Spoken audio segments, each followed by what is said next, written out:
Are you one of those people who is drawn to helping people, but maybe has some rage issues? Are you one of those people who maybe sits around a campfire and stares at the fire and pokes it with a stick and enjoys it? Maybe you're the person who takes pride in actually creating that fire. Well, today we're going to talk about the Salamanders, Warhammer 40K's closest thing to a good guy you can actually pretty much get.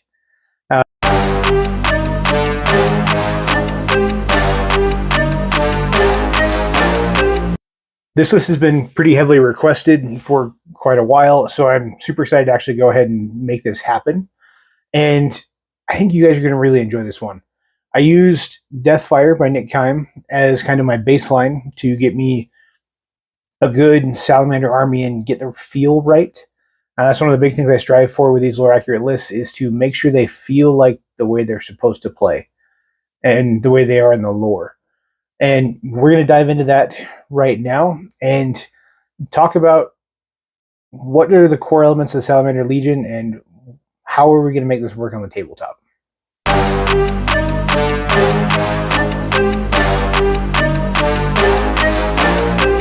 Okay, so with the Salamanders, they are a very, very strong legion that prides themselves on coming from the largest and strongest of the Primarchs. They grew up on a death world that is basically a giant volcano at all times, filled with lava flows going everywhere. And Vulkan, their Primarch, raised them up in an order that focuses a lot or gives a lot of emphasis to fire itself. That fire drives them. It also is used heavily in the forge nature of what they do. So a lot of their armor and weapons are often handcrafted and even altered to fit them specifically. Each weapon is unique, and they do use a lot of heavy flame weapons as well. On top of that, they wear Drake green armor, complemented with flames pretty much everywhere. They do a lot of flame trim or flame accents. So if you're going into this, just be aware you're going to have a lot of fun getting creative here. A lot of greens, a lot of reds, a lot of oranges, and yellows in all of their actual gear. They also do have some black accents as well on that green, including their Drake's Head logo. Kind of like we hinted at in the beginning, the Salamanders are known for a few things. One, fire. Two, they are big and they are strong.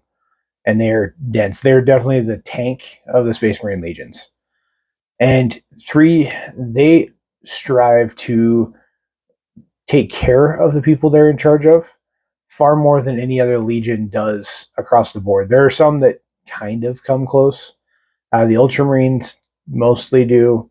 The White Scars, if they're allies and friends, the White Scars absolutely will. But a lot of times, the Salamanders will actually go out of their way for enemy civilians as well, which is something you don't see from any of the Space Marine Legions at all. And the 40K Space Wolves do as well. I should throw them in there.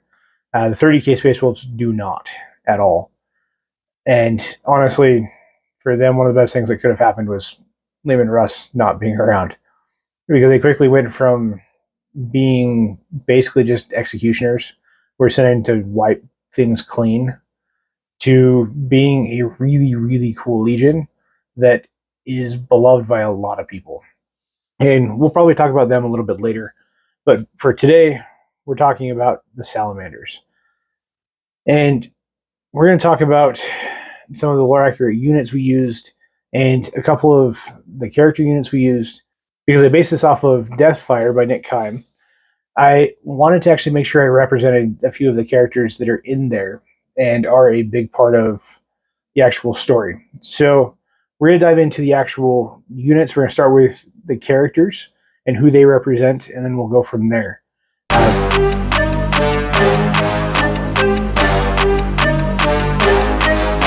So first off, let's talk about some of the characters that we get to see in Deathfire that I wanted to represent on the actual list. I have the list here just to my left. So if you see me looking off in that direction, that is what I'm looking at, just to verify counts and things like that, and keep track of all of the characters to make sure we actually approach them properly. Now, In this list, I obviously had to represent Captain Numeon, even though in 40K he is not alive. I'm aware of that, but he's probably one of my favorite captains out of all of them that I've really enjoyed. You have Gabriel Loken and a few others that you get to see throughout the stories that are a lot of fun that I do really enjoy, and Captain Numeon is definitely one of them. So I wanted to give him the best representation. And based on all of the descriptions we get from him, it's a little hard to tell because his armor is so custom, but I had to go with the Captain and Terminator armor to represent him the best. He is very tanky, it's very hard, but he does have very, very custom Terminator armor. So to get him looking the way he needs to, there will probably be a lot of kit bashing. You'll likely have to do some cleanup, a lot of paint jobs to get him looking the way he should. And that's going to be something with this entire list. It's not an expensive list to build. It's actually one of the cheapest that we've ever done in a lore accurate video so far. But it also, to get it fully lore accurate, you're either going to have to get a lot of fluffy characters through the Horus Heresy models, or you're going to have to do a lot of kit bashing. And even with some of the Horus Heresy stuff, you're going to have to do some kit bashing to properly represent them. Because a lot of times we see them girded in chainmail on top of their armor. You see the drake skin cloaks that I don't actually know where you get those from. Some of the Salamander stuff has them a little bit, but you're either going to have to freehand the existing cloaks or figure out a way to put a scaly pattern on those cloaks. And that's going to be a little bit of work for you. But depending on how far you want to commit to this, that's what you're going to be looking at. Now, after Captain Numeon, you have a few key characters that come through in this story. That's a chaplain, you have an apothecary, and you have a librarian. They're kind of Captain Numeon's inner circle that try to talk him out of some of the things that he believes, even though he's actually right the whole time. His friends do try and push him out of it a little bit. And I wanted to represent those as well. I just went with standards. Standard chaplain, standard lieutenant, standard librarian, just because you'll get that feel a little bit. With lieutenant, you'll probably go a few different directions. Same with the librarian. You're either going to have to go in Terminator armor or just a regular librarian, though. Phobos armor isn't a thing for the Salamanders, really. They like big and they like strong, so they tend to be Terminator armor or just Mark IV armor. The characters that kind of make up the command squad of this Salamander Legion are going to be pretty simple. You have, like I said, we've kind of covered just a one final run through, and then we'll move into the actual units. That's a captain in Terminator armor, an apothecary, a chaplain, a lieutenant, and a librarian. I think I accidentally dropped one of those during the explanations, but those 5 characters are a major part of the story and are a good fit for this army as well. Next, let's move on to the actual infantry and battle line units. We'll talk about them because they are the bulk of the army, and then we'll finish up with the only vehicles that I have in this list to kind of keep them a little bit cleaner.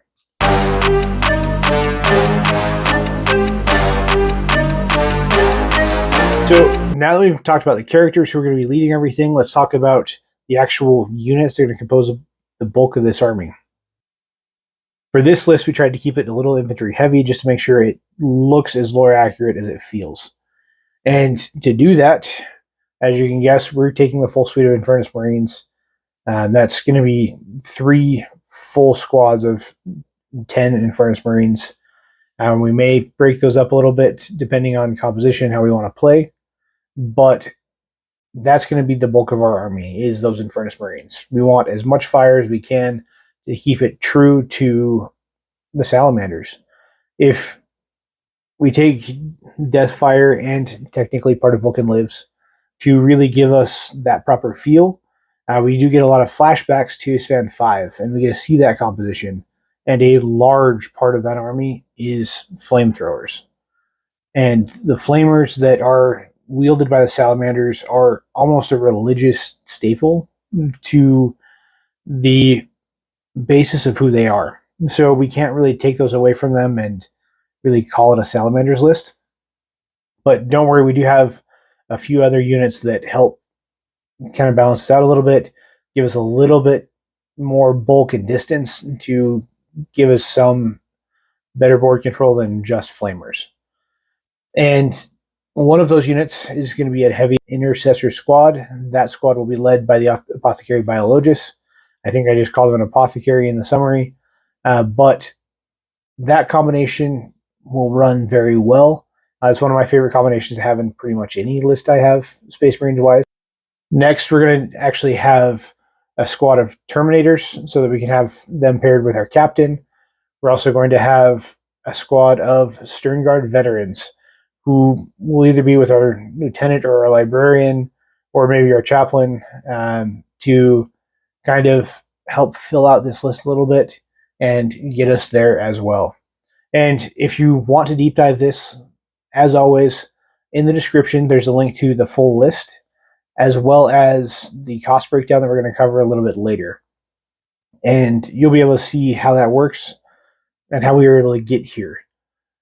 Finally, we have all of our units together. So the Terminators, the Stern Guard veterans, the Infernus squad, and the Heavy Intercessor squad make up the bulk of our list. Now, we do have to have some things that can kill tanks. So we did add a Land Raider, a couple Land Raider Redeemers to give us a little bit more oomph to our fight. On top of that, we're also going to use the Salamander conversion kits on those so that we get the Flaming Land Raider Redeemers. And it's just going to be a wonderful list that burns everything in this process. Honestly, this list could actually be fairly competitive. I would hate to be a Tyranids army or another Horde army going up against this because they're going to have a lot of Horde clearing to it. You may want to change out a few of these units to give you a little bit more punch against things like Knights or heavier Space Marines. Maybe your Thousand Suns could be a problem against this list. But this list gives you a really good lore accurate baseline to work with, and it's something that you can really enjoy. The one thing to remember is if you're playing a Salamanders list, that's no Devastators, no Desolators. Vulkan has forbidden them in the Legion, and they are religiously zealous on keeping them out of the Legion. They also don't always like plasma. So keeping those in mind, you may have to be a little bit pickier about how you actually implement more tank killers into this army. But I do think this is actually probably one of the most competitive lists I've built so far that is both lore accurate and competitive, and could be a lot of fun to actually put on the tabletop. The other one would be the Dark Angels list that we talked about several weeks ago that is based on Lions of the Forest. I'm actually about 75% done building that army, so I'm super, super excited about that, and maybe one of these days I'll actually show it off on just a short or something like that. And now we've got all that done, let's jump into a little bit more of the strategy and how we're going to play it and how to actually field them in a way that feels Salamander.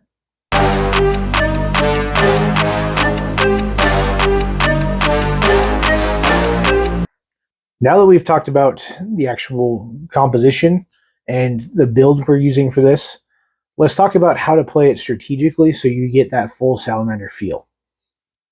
In both Deathfire and Vulkan Lives, we see that the Salamanders are big on a few things. They're strong and they hit hard and they can take a beating, but they also are fully aware that they're slow. So that's why we have a couple Land Raiders to get two big blocks of Infernus Marines up and into the field very quickly. You can put the Terminators in there as well, but I don't really feel like that's the best fit. I think getting the hyper-destructive Infernus Marines forward so that you can lay down a lot of fire very quickly while using the last unit of Infernus Marines and your Terminators to screen your back a little bit, as well as letting the Terminators punch up into the center is going to be your best way to make this happen. Vulkan does use a lot of hammer and anvil strategy as well. So having 2 blocks of 10 Infernus Marines in Land Raiders sweeping to one side or the other to force the rest of their units to collapse on the enemy and kind of sandwich them into a vice is definitely how Vulkan would do it and how the Salamanders would do it as well. And we actually get to see this during the attack on the Death Guard during Isfan 5. Vulkan leads an assault using lighter troops and troops in Land Raiders to sweep up and into the side of the enemy formation, while his main heavy unit, the Pyre Guard in this case, punches into its center with him. And they are also flanked by several other Infernus units that do a lot of trench clearing work until the Death Guard decides to pull their shenanigans and deploys chemical weapons. With the Firestorm Assault Force detachment, I think you'll be able to get a lot of that feel and a lot of that strength going for it. And I think that's going to be your best bet on how to play this army. Now, let's talk about some painting and modeling, and then we'll wrap it up with the actual army cost in the last section before we just do some quick final thoughts.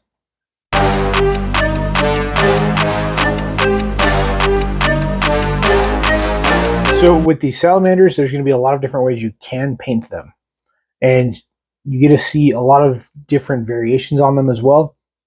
And the nice part with this is because there isn't an actual epic hero, you're not bound with one actual legion. So if you want to take this list and convert it into one of their successor chapters, you can.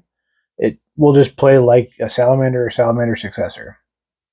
And with paint jobs, if you're going Salamanders, you're going to get pretty good Kelly Green as your base models, and then work on painting fire. You're going to do a lot of accenting with flames and flame colors. Otherwise, it's going to be green and black with a little bit of bronze in it. Now, the one big thing that the Salamanders are famous for is their armor is often altered to fit them better. So you'll see a lot of armor with additional shielding or specific types of chainmail or undercoats that make it a lot more fire resistant, or a lot of different things along those lines, including there's actually one reference of a unit that has a helmet kind of like the Viking helmet right up here behind me that has a chainmail over a fire suit. So all you see is the top of the helmet, eyes, and then fire cloth and chainmail to cover the rest of their face and neck to give them increased mobility for their attacks as Infernus Marines. Now, there's a lot of different ways you can do that. You can do it if you're really good with modeling and do some green stuff, or I'm sure there's 3D prints out there as well that can help you out to make this actually happen. But if you just want to stick with the basic color scheme, you can, that's fine. It'll still look really good. You can go as far as you want or keep it as simple and clean as you want.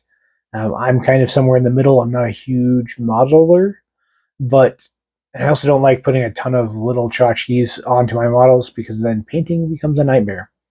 I'm seeing that a lot with my Dark Angels currently that are mostly painted. I've got some Deathwing Knights, a Captain in Terminator armor who will be paired with them, and then the Lion left to paint.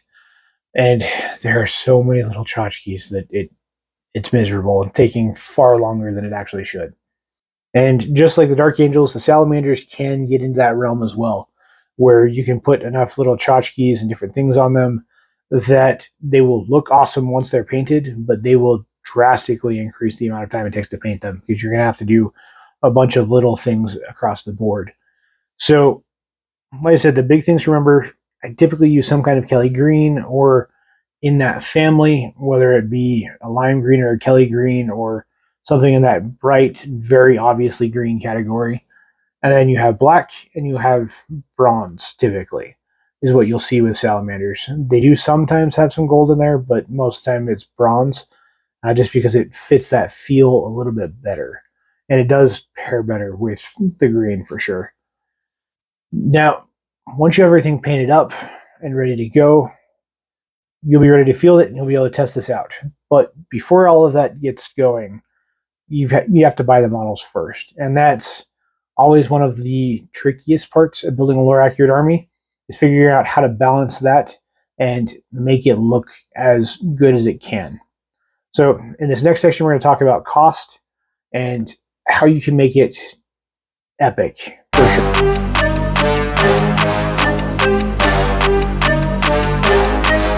Okay, let's talk cost. And once we have that ready, we'll just do some final thoughts and wrap this video up. It's been a pretty long one, but I do hope you've enjoyed building a lore accurate army with me. And if you have any other suggestions on ones you'd like to see, let me know in the comments below.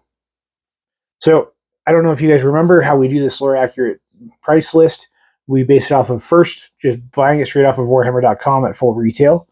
Second, we do a value purchase. So I typically use Wargame Portal and Amazon to do these calculations to give you at least a decent idea of how it's done. And then finally, we do a fluffy cost. This is if you're going to be buying Horus Heresy models and things like that to get as solid a feel of the Salamanders as you possibly can. So first, let's just talk retail value. If you were to build this army buying it straight off of Warhammer.com or at your local Warhammer store, this is going to run you about $1,200. $1,203.50 to be exact. Now, some of these prices may have changed recently. They're kind of doing a lot of price changes between now and when you watch this video, but that's the cost as of this moment. But this is one of those armies where value purchases, or value sellers and your LGS, will probably save you a considerable chunk of change. While building this list, I did see some of these items that I have on the retail price list actually cheaper at my LGS, but because that's not something anybody anywhere can replicate, I did just stick to Wargame Portal and Amazon. Typically, Wargame Portal and Element Games, if you're in the UK, are very similar in price point as well. So you'll be able to get that feel and get right around this value as well. So after everything's said and done, if you go off your value retailers, it's going to run you $876.77. That's an almost $350 savings by going with the value instead of retail. And that's something I absolutely suggest you do because it will save you a lot of money. Now, the best part with this is the fluffy list is actually cheaper than the regular list at retail. So if you go with the fluffy list and you look for all of the right Salamander units, that's going to run you about $1,036 to build this list and field it with the Horus Heresy proxies for a lot of your units as well. And I think that actually might be a really good way to go. $1,000 for a full 2,000 point list is not bad when it comes to 40K. And this list is surprisingly good for the price. You're going to get a lot of points per dollar. It's almost at just over the 2 points per dollar value range, which is a pretty good benchmark. At the fluffy list, if you go just the value list, it's going to be even better than that. So I absolutely recommend, if you're going to go with this list, mix somewhere in the middle of the fluffy and value list. Get yourself some really good Salamander stuff to help accentuate your army even more and really kind of bring this to the table looking amazing while very clearly being Salamanders. So let's wrap this up with some final thoughts and get you guys back into the tabletop so you can actually try this list out.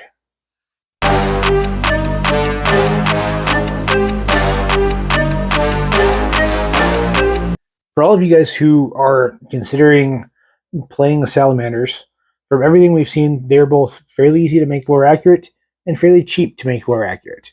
And on top of that, they can be quite powerful on the tabletop as well. So I absolutely would recommend testing this list out.